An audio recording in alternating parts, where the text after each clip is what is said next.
L'intuition est la plus grande des intelligences, a dit Albert Einstein. Mais cela suffit-il pour autant à en faire un mérite? Et si j'étais resté seul, avec cette intuition, serais-je ici devant vous à en parler? À l'évidence non, car le mérite est un fait politique, c'est-à-dire un fait partagé, validé par d'autres personnes comme valant récompense.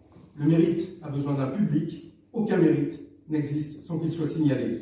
Au-delà de l'intuition, il fallait donc une publication.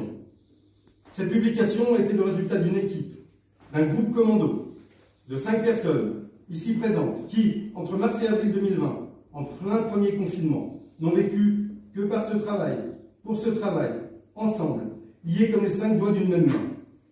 La force du groupe résidait dans chacun de ses membres, et la force de chaque membre était le groupe. Ma Dream Team, comme j'aime la nommer, rassemblait autour de moi le professeur Sébastien Aubry et les docteurs Franck Grillet, Paul Calame et Julien Bert. Cette récompense est aussi la leur. Voici sans doute mon mérite éminent, celui d'avoir su m'entourer de jeunes radiologues brillants et d'avoir réussi, à partir d'une intuition, à faire naître chez eux l'envie, jusqu'à déclencher une force de réflexion et de groupe inconnue jusqu'alors. En tout cas, parfaitement impensable, avant que notre service de radiologie soit devenu fort et indivisible. Notre article a été publié dans un journal américain, Radiology, le 23 avril 2020. Un article qui affirmait pour la première fois au monde le lien entre la maladie Covid-19 et un risque majeur d'embolie pulmonaire chez les patients sévères. La presse écrite et radiophonique s'en est emparée. En parallèle, le message s'est répandu dans le monde scientifique. Notre article, devenu princesse sur le sujet, a été repris et cité par tous ceux qui ont suivi. En plus de l'oxygénation intensive, les patients les plus graves ont alors été systématiquement anticoagulés. On pouvait parler d'un véritable changement de paradigme dans la prise en charge hospitalière de la maladie Covid-19.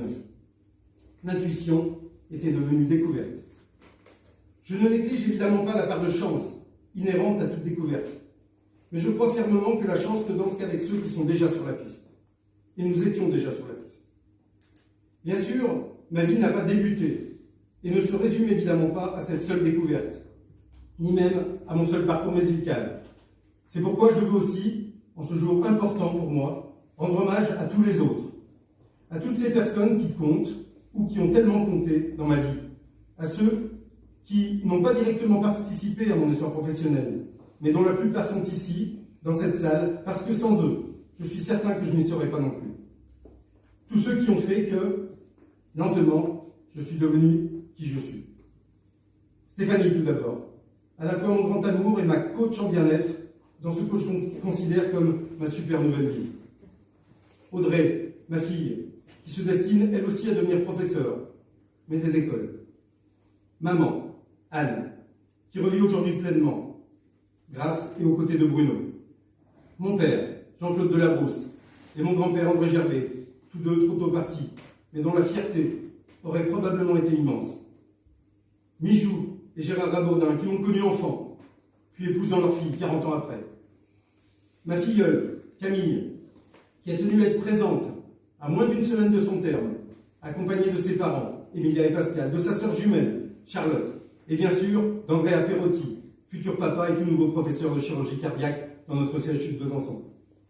Mes frères, Florent et Benjamin, venus tout spécialement de Roanne, avec leurs femmes et enfants. Quentin et Jules, double source intarissable de fierté pour leur mère. Blandine et Fabien, tous les Rabourdins juniors, montés en force pour l'occasion. Anne-Véronique, Thierry et les 4 filles Pernet, ma famille des Fonteneutres. Juliane Macoveille, véritable Danube de la pensée et authentique génie des Carpates. Fabienne Arnaud et Fred Lacroix, le leader maximo de la filière IMRT au lycée Louis Pergaud.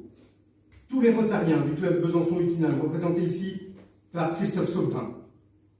Régine et Françoise, femmes d'eux, mais pas que. Martine Parsus et ses éclats de rire inimitables. Les 2 Isabelle, Jochou et Contini. Le docteur Rémi Sabat, un pied au Liban et le second en Corse. Clara Breuil, qui transforme si bien l'art en thérapie. Laurence Vuillemin et Eric Chopard, qui, juste avant le 2e confinement, ont eu l'audace d'accepter l'invitation à dîner d'un couple d'inconnus. Sans oublier, évidemment, pour finir, Joël Beau, dont l'immense talent pâtissier pourrait être jugé de ceux qui se rendront à Boussières pour le cocktail qui suivra cette cérémonie. C'est grâce à votre amour, votre amitié, votre soutien, votre complicité, votre bienveillance, votre indulgence parfois aussi, que je me suis construit. Chacun reconnaîtra sa place dans ma vie, dans cette liste. J'en termine maintenant. J'ai comme souvent beaucoup trop parlé, et je sais avoir largement abusé de votre patience.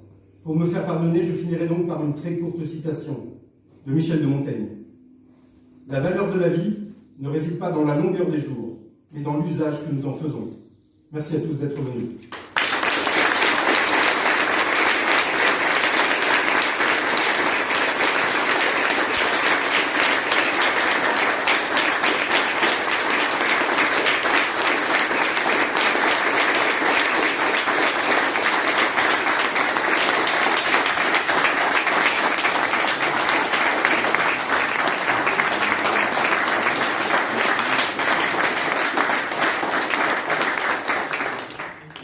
Petite formalité, maintenant, c'est de prendre quelques photographies pour documenter vraiment l'évolution.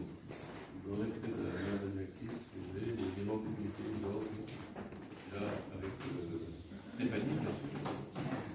Et c'est habillé en rouge,